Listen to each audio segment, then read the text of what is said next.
Достар сәлем! В этом уроке мы с вами остановимся на тему, как мы скажем на казахском «до» и «после». Перед уроком хочу сказать, если вы не подписаны, подписывайтесь на мой канал. Если вам нравятся мои уроки, ставьте лайки для поддержки моего канала, чтобы я дальше для вас могла снимать уроки. Ал енді бастайық. В казахском языке после логи дейін, шейін переводится до, кейін, соң переводится после. Дейін, шейін всегда употребляется вместе с падежными окончаниями дательно-направительного падежа. Бар септігі окончание ға, ге, қа, ке, потом идет слово дейін, шейін. Например, я работаю до обеда, мен түске шейін жұмыс істеймін. Мен түске шейін жұмыс істеймін. Здесь слово «түс» переводится «обед», да, к нему добавляется окончание «ке», «түске», потом идет слово «шейін». Мен түске шейін жұмыс істеймін. Шейін, дейін, они оба употребляются. Здесь нету такого правила, что в одних словах используется только дейін, что в других словах только шейін. Они оба могут использоваться. Следующий пример. Вы до работы идете пешком. Сіз жұмысқа дейін жаяу барасыз ба? Сіз жұмысқа дейін жаяу барасыз ба? Здесь слово «жұмыс», к нему добавляем окончание «қа», да? Соблюдая закон сингармонизма. Потом идет слово «дейін». Жұмысқа дейін, до работы. До Нового года осталось 20 дней. Жаңа жылға дейін 20 күн қалды. Жаңа жылға дейін 20 күн қалды.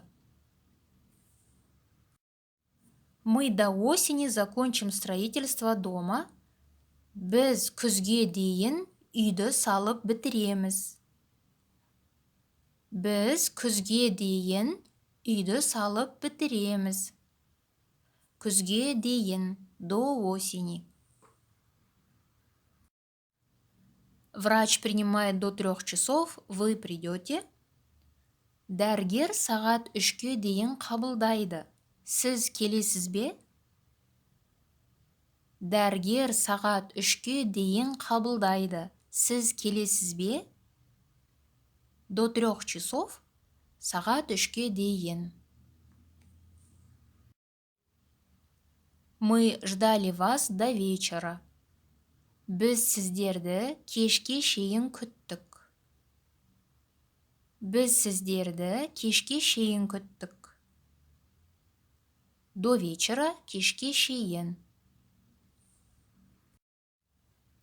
Из Алматы до Астаны сколько километров? Алматыдан Астанаға дейін қанша шақырым? Алматыдан Астанаға дейін қанша шақырым? До Астаны, Астанаға дейін. В этом доме до нас никто не жил.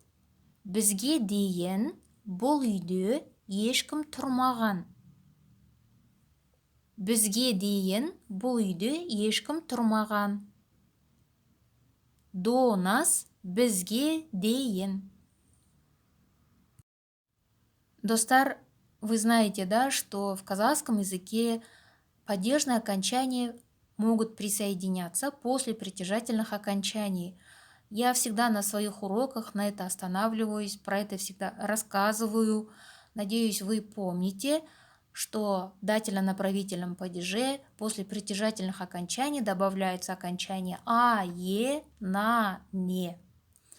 В первом лице у нас присоединяется «а», «е». Например, до моего дня рождения есть месяц, менің туған күніме дейін бір ай бар. Менің туған күніме дейін бір ай бар. До моего дня рождения менің туған күніме дейін будет. Следующий пример, когда притяжательная форма стоит во втором лице. Например, «Отведу тебя до твоей машины». Сені машинаңа дейін апарып тастаймын. Сені машинаңа дейін апарып тастаймын. В самом предложении мы местоимение сенің опускаем, мы его не пишем здесь. Сені тебя, да, машинаңа дейін. Машинаң, сенің машинаң. Окончание «ың» нам говорит, что это второе лицо. Машинаңа дейін, до твоей машины будет. Следующий пример, когда притяжательная форма стоит в третьем лице. Например, до его дома никакой автобус не едет. Оның үйіне шейін ешқандай автобус жүрмейді. Или можно сказать бармайды. Оның үйіне шейін ешқандай автобус жүрмейді. Оның үйіне шейін ешқандай автобус бармайды. До его дома оның үйіне шейін. Оның үйі третье лицо, да, после него добавляется окончание «не», так как слово «үй» у нас мягкое. Следующий пример, тоже третье лицо притяжательной формы. Например, «привез нас до двери» на казахском будет «бізді есіктің алдына дейін әкеліп тастады». Бізді есіктің алдына дейін әкеліп тастады. До двери на казахском будет есіктің алдына дейін. Мы здесь используем слово алды, перед, да. Есіктің алды, третье лицо притяжательной формы, после него добавляется окончание на. Есіктің алдына дейін. Следующее кейін, соң, после всегда употребляется окончаниями исходного падежа. Нан ден, дан ден, тан ден. Например, ты сегодня после обеда отдыхаешь? Сен бүгін түстен кейін демаласың ба? Сен бүгін түстен кейін демаласың ба? После обеда будет түстен кейін. После завтрака у меня разболелся живот. На казахском будет менің таңғы астан кейін ішім ауырды. Менің таңғы астан кейін ішім ауырды. После завтрака таңғы астан кейін. Следующий пример. После 2 я освобожусь. Менің сағат 2-ден соң қолым босайды. Менің сағат 2-ден соң қолым босайды. После 2 сағат 2-ден соң. Здесь слово кейін, соң тоже используются, они оба используются, иногда кейін, иногда сон. Нету какого-то правила в этом случае тоже. Следующий пример. Айжан после Анар зашла домой. Айжан Анардан соң үйге кірді. Айжан Анардан соң үйге кірді. После Анар Анардан соң. После праздника работы стало больше. Мейрамнан кейін жұмыс көбейді. Мейрамнан кейін жұмыс көбейді. После праздника мейрамнан кейін. После того, как пришли гости, мы сели за стол. Қонақтар келгеннен кейін үстелге отырдық. Қонақтар келгеннен кейін үстелге отырдық. После того, как пришли гости, да, қонақтар келгеннен кейін будет.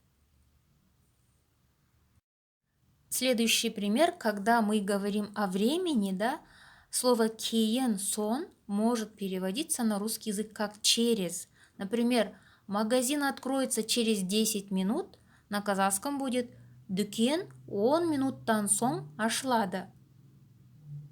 Дүкен 10 минуттан соң ашылады. Через 10 минут будет 10 минуттан соң. Я приду через 30 минут. Мен 30 минуттан кейін келемін. Мен 30 минуттан кейін келемін. Через 30 минут, 30 минуттан кейін. После того, как открыли окно, в доме стало холодно. Терезе ашқаннан кейін үй суып кетті. Терезе ашқаннан кейін үй суып кетті. После того, как открыли окно, терезе ашқаннан кейін. Достар, надеюсь, этот урок для вас был полезным. Я вам желаю удачи в изучении казахского языка. Также хочу сказать, эти уроки не совсем для начинающих. Чтобы понимать все эти конструкции, вам нужно знать уже окончание казахского языка, знать закон сингармонизма, как присоединяются правильно окончания. Ал достар, келесі сабақта кездескенше сау болыңыздар.